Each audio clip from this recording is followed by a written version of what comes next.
Reign Reborn with the Kansas City Monarchs continues, and our featured guest this week, I mentioned him in the open, a guy that wears the KC hat and plenty of hats for KC around the metro area as well.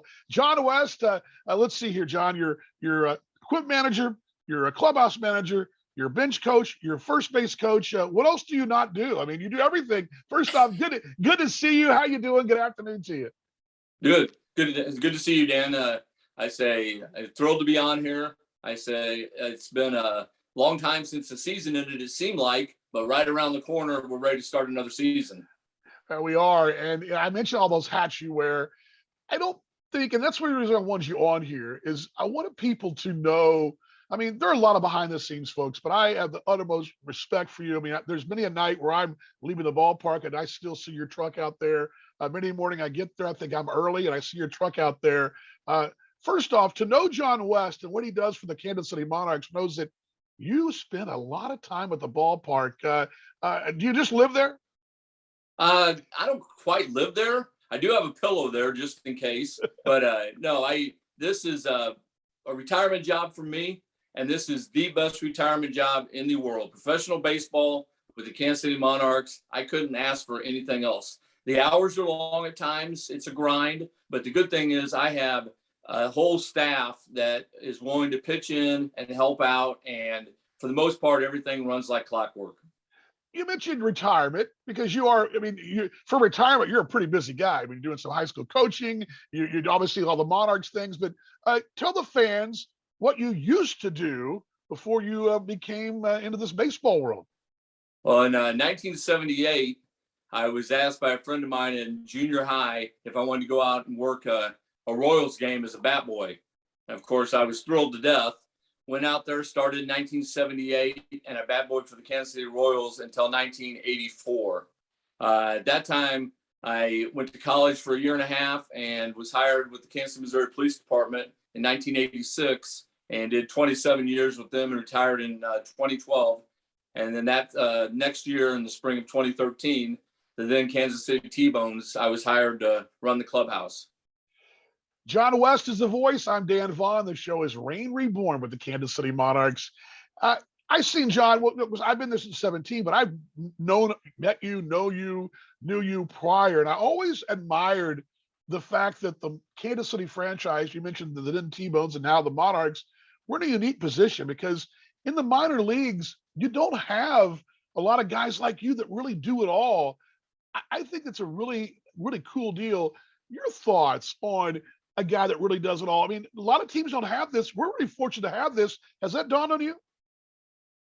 Yeah, I mean, I look at it as a job I go to every day that I thoroughly enjoy. The people I work with are outstanding. The staff we have now and have had for the last 4 or 5 years, I lose track of the years. They seem to run together. But with Joe in charge and then the new ownership and Jay as a GM, I love coming to work every day. I'm sad when September gets there and the season ends. Love the way it ends last year. But when it ends, then I have to go back and I work at the high school during the off season. I coach girls softball in the fall and girls basketball in the winter. I enjoy that job, but it's nothing like working in baseball. It's a great life. You mentioned Joe, but I was going to ask you about your job description. I'm going to go ahead and bounce around here. Joe Pietra. I think we all have similar feelings about him. I asked the players, staff, and new folks that come to our organization, get to know him. What a special guy he is. Talk about that relationship. Tell me about how that relationship's evolved, because you guys are pretty close. Well, when he got hired, I'm not sure what he thought, but when I found out that he was the new hire, new manager, I obtained his email address and I sent him an email explaining who I was, what I did, and I was looking forward to being on his staff. Now, whether I was ever considered to be on the staff before that or not, I have no idea, but he responded. We got together over the phone a couple times, met in person for the first time that spring that he was hired. And since then, it's been like a brotherhood. He is the most family-oriented guy. Every player that comes into the organization absolutely loves him. He bends over backwards for every player, every staff member. I can't say, speak highly enough of him. He Right. is a man that you want to work for. There's no doubt. And I know I talked to players I had on the last show, had former former Monarch. I did it there. I hadn't done that in 2 years. Former Monarch, Morgan McCullough on. We're talking about relationships with the manager. And you see this. I know you see this, but I want to get your thoughts and your comments on this. The tireless work that he does for his players. I don't think people realize that he's a champion for these guys. He wants them to go chase those major league dreams. He's making the phone calls. He's shooting the emails. He's sending the highlights. He's doing those things. He is tirelessly trying to get his guys out of town and bring in the next wave. He has a special culture with that, isn't he? He works nonstop. During the winter, I know he's on the phone constantly, trying to acquire players, trying to get them to the next level. Once the season starts, his goal is always the Monarchs to be successful, but his goal is for the players to get back into affiliate baseball. And I think he's proven that over the last 4 or 5 years of how many guys have been able to get back onto the affiliate side. And vast majority of the reason is he is motivated, that's his job, is to get them back in that position. The voice is John West. I'm Dan Vaughan. We're talking Kansas City Monarchs baseball here on Reign Reborn with the Kansas City Monarchs. John, a guy that you're probably going, wait, I know the name. John is the guy that if you watch the road games, coaching first base, you watch home games, he's in that dugout most of the time, unless Frank's not there that night. He's there at first base. He can be seen pushing the equipment in and out, and he can be seen throwing BP, and a little everything. With that being said, your job description is pretty vast. So a typical day, I would think, would be a loaded question. But I'm going to ask you anyway, a typical day, you just really do it all. What is a typical day like for you at the ballpark? Typical day, usually I get to the ballpark between 9 and 10 o'clock in the morning. The uniforms that were laundered the night before, I make sure they get hung back in the lockers. Get the food out for the players, make sure the clubhouse has been straightened up. I have a couple of guys that work for me. Most of the time, they stay till 3 or 4 o'clock in the morning doing the laundry for not only our team, but the visiting team and the umpires. And then I come in the next day and just kind of get everything put away and get set up for BP, get all the water down for BP, make sure we have the balls down there, and then go down and hit a lot of fungos during batting practice. You also take care of the visiting team. I mean, people don't realize that as well. I don't think that when the visiting team rolls in, let's just say it's, I don't know, Winnipeg rolls in at 3 a.m., you've got to make arrangements for them as well. What do you do responsibility-wise for the visiting team? I have a vast amount of numbers in my phone, and I reach out to whatever team's coming in the night before, a couple days before, and they usually call me and let me know about what time they'll be to the hotel. Right. At that time, if it's 3 o'clock in the morning and we're home, I get up, I drive to the stadium, go to the hotel, grab their laundry, and get their laundry done and get it hung. And then usually if it's 3, 4, 5 in the morning, I'll just stay at the ballpark and get our stuff ready. And then once their stuff's dry, get all their stuff hung in their lockers. They're treated the same as our guys. We do their laundry. We provide them food. We provide them a post-game meal. They're treated no differently than what our guys are treated. And that's important too, because we go on the road. You're with us on the road.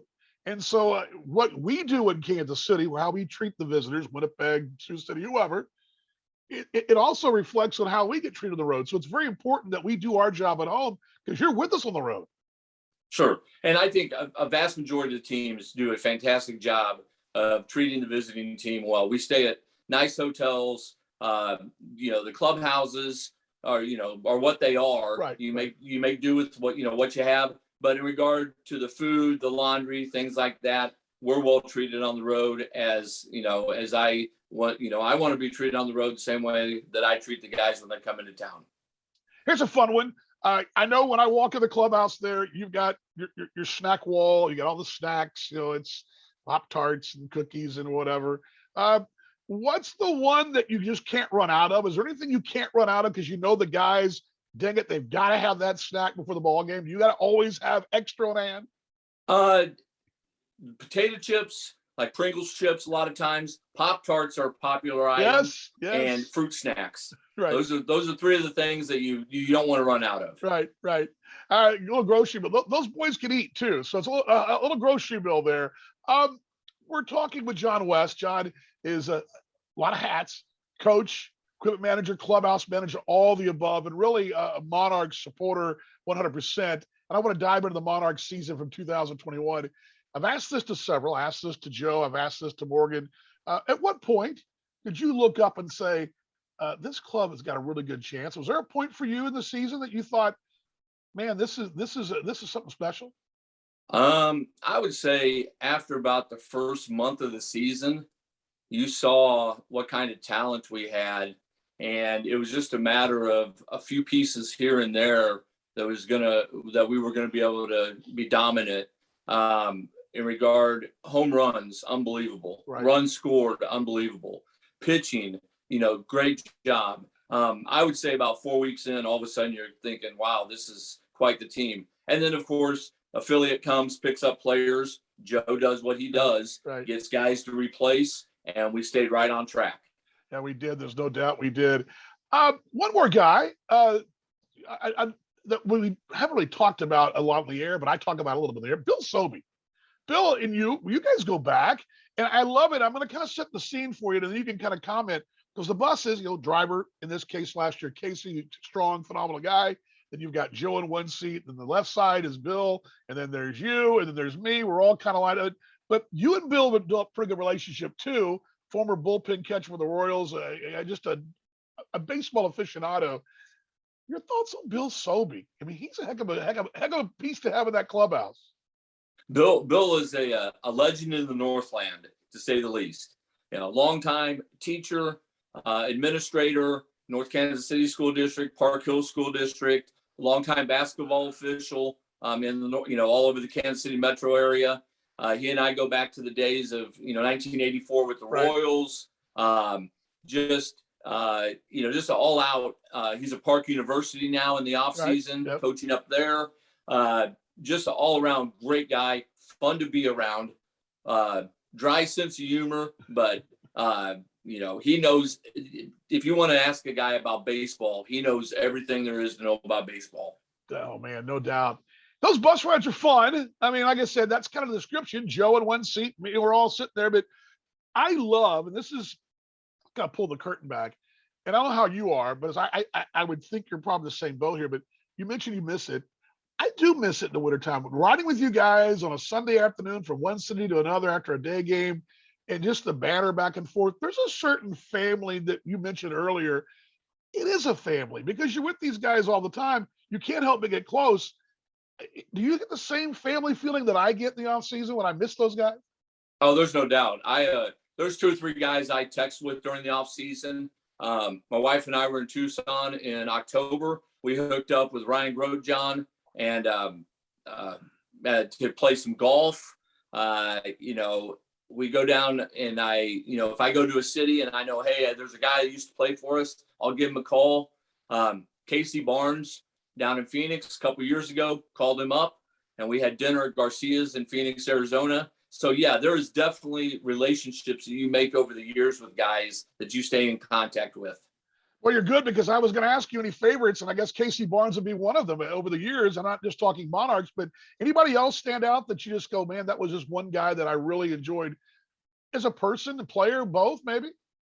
Oh, I mean, there's so many. I mean, there's a lot of guys. They seem to come and go fast, but there's guys that you definitely get closer to than others. But it's still a working relationship. But in the off season, like I said, it's fun to be able to travel around the country and see different guys every once in a while that had played, whether it was a year ago or 5 years ago or 8 years ago.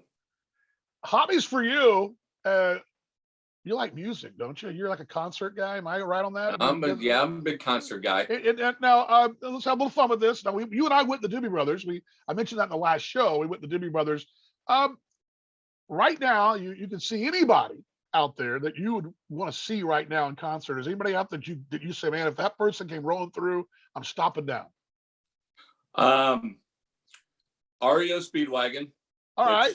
They're coming to town, and we're going to be out of town that weekend, so Oh not going to get to man, see them. no. REO Speedwagon, Styx, and Kiss. There you go. I saw Kiss. I saw Kiss a couple years ago. All three would be on my list as well, my friend. All Yes. three. Final things around third head for home here, talking to John West with the Monarchs, the man who really does do it all. The Monarchs. You're a Kansas City guy.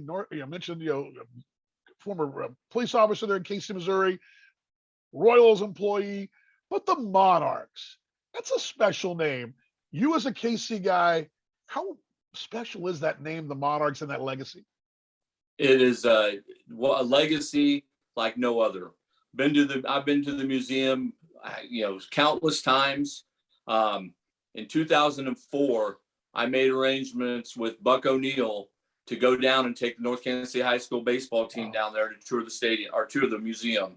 While we were there, Buck came out, introduced himself, and talked to the high school baseball players. And our 2004 baseball poster, he's in the team poster with us. So that was a special moment.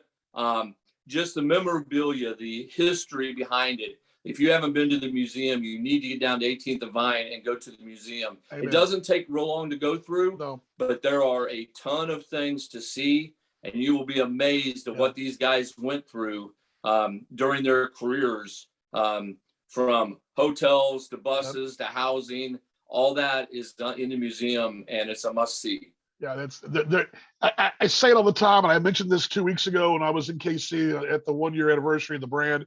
If you're following this ball club and you're not going to the museum, then you're not following the ball club. You must go. I think that's a big thing.